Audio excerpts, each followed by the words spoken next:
Hello students, இன்றைக்கி நம்மளோட கிளாஸில் 9th மேத்ஸில் இருக்கக்கூடிய ப்ராக்டிக்கல் ஜாமெட்ரிசம் அதில் உள்வட்ட மையம் வரைதல் பற்றி தான் பார்க்க போகிறோம். அதில் பயிற்சி 4.6ல் 7வது சம் பாருங்கள்.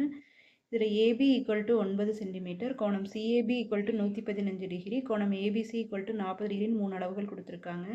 இந்த அளவுகளுக்கு முக்கோணம் வரைஞ்சி அதுக்கு ஒரு உள்வட்ட மையம் வரையணும், உள்வட்டமும் வரையணும். ஸோ கொடுத்துருக்கிற தரவை எடுத்து எழுதிட்டோம். இதுக்கான ஒரு உதவிப்படம் வரைஞ்சிருக்க பாருங்கள். ஏபி ஈக்குவல் டு 9 சென்டிமீட்டர், கோணம் ஏ வந்து அதாவது சிஏபி அப்படின்னா கோணம் ஏன்னு அர்த்தம், ஏபிசின்னா கோணம் பின்னு அர்த்தம். இந்த 40 டிகிரின்னு குறிச்சாச்சு. இதுக்கு இதே மாதிரி ஒரு உள்வட்டம் உண்மை படத்தில் வரைய போகிறோம். ஸோ இது படம் கொஞ்சம் பெருசாக வரும். ஸோ எப்படி படம் வரைகிறதுன்னு பார்க்கலாம் பாருங்கள். ஃபஸ்ட்டு நம்ம என்ன பண்ண போகிறோம் அப்படின்னா அடிப்பக்கம் 9 சென்டிமீட்டர் அளவுக்கு வரைய போகிறோம். கொஞ்சம் இங்கே தள்ளி வரைஞ்சிங்க.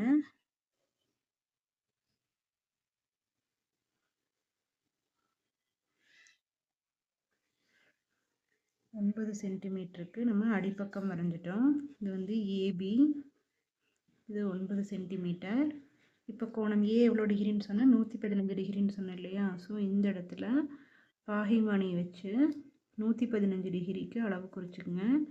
115ங்கிறது 110க்கும் 120க்கும் நடுவில் இருக்கும். ஸோ இந்த இடத்துல 115 டிகிரி குறிச்சிட்டு நல்லா கோடு நீளமாக போட்டு விட்டுருங்க.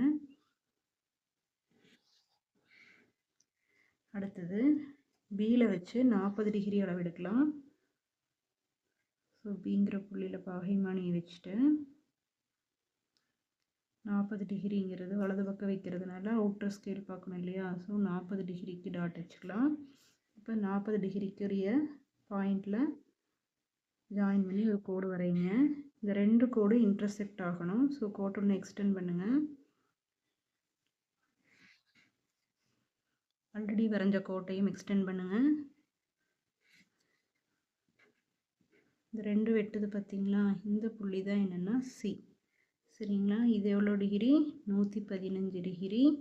இது எவ்வளோ டிகிரினா 40 டிகிரி. ஸோ நம்ம முக்கோணம் வரைஞ்சிட்டோம். இது ஃபுல்லாக தெரியுதுங்களா படம்? ஓகே.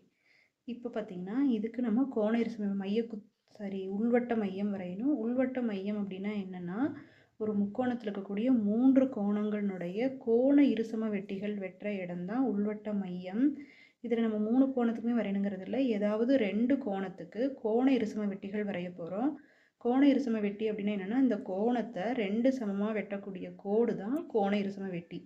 ஸோ இப்போ நம்ம ஏங்கிற கோணத்துக்கான கோண இருசம வெட்டி வரைய போகிற பாருங்கள். ஸோ இந்த கோணம் உருவாகக்கூடிய இந்த 2 பக்கத்தையும் 2 இடத்துல வெட்டிட்டு அந்த வெட்டின இடத்துல வச்சு மறுபடியும் வில் வெட்டுறோம்.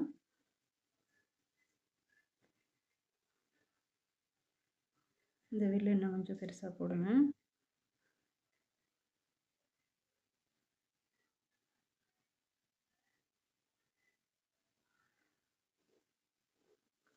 சரிங்களா? இப்போது ஏங்கிற புள்ளியை அந்த 2 வில்லு வெட்டின இடத்தோட ஜாயின் பண்ணி கோடு போட்டிங்கன்னா இதுதான் கோணம் ஏவுக்கான கோண இருசம வெட்டி. இதே மாதிரி கோணம் பிக்கு ஒரு கோண இருசம வெட்டி வரையலாம். பிங்கிற உச்சியில் வச்சுட்டு 2 வில் வெட்டிட்டேன். அந்த வெட்டின இடத்துல வச்சு மறுபடியும் 2 வில், இங்கே ஒரு வில், இங்கே ஒரு வில். ஸோ இதையே பிங்கிற உச்சியோடு இணைக்கலாம். வச்சு இந்த கோட்டை நல்லா நீட்டி விடுங்க. இந்த கோடு இதோடைய கோணரிசம வெட்டி, இந்த 2 கோணரிசம வெட்டிகள் வெட்டுது பார்த்தீங்களா? இந்த பாயிண்ட்டு தான் ஐ. இதுதான் உள்வட்ட மையம். ஸோ இந்த உள்வட்ட மையத்தை வச்சு தான் நம்ம உள்வட்டம் வரைய போகிறோம். எப்படி உள்வட்டம் வரையணும்னா இந்த பக்கத்தினுடைய அளவுக்கு நீங்கள் அளவு எடுத்துங்க, பக்கத்தை டச் பண்ணுற அளவுக்கு. ஸோ இப்போ வட்டம் வரைங்க. இந்த ஐங்கிற பாயிண்டில் வச்சு இந்த பக்கத்தினுடைய அளவு எடுத்து நம்ம முக்கோணம் வட்டம் வரையும் போது அது கரெக்டாக 3 பக்கங்களை டச் பண்ணிட்டு உள்ளே போகும். இதுதான் இந்த முக்கோணத்துக்கான உள்வட்டம். இந்த ஐங்கிற புள்ளி வந்து உள்வட்ட மையம். Thank you students.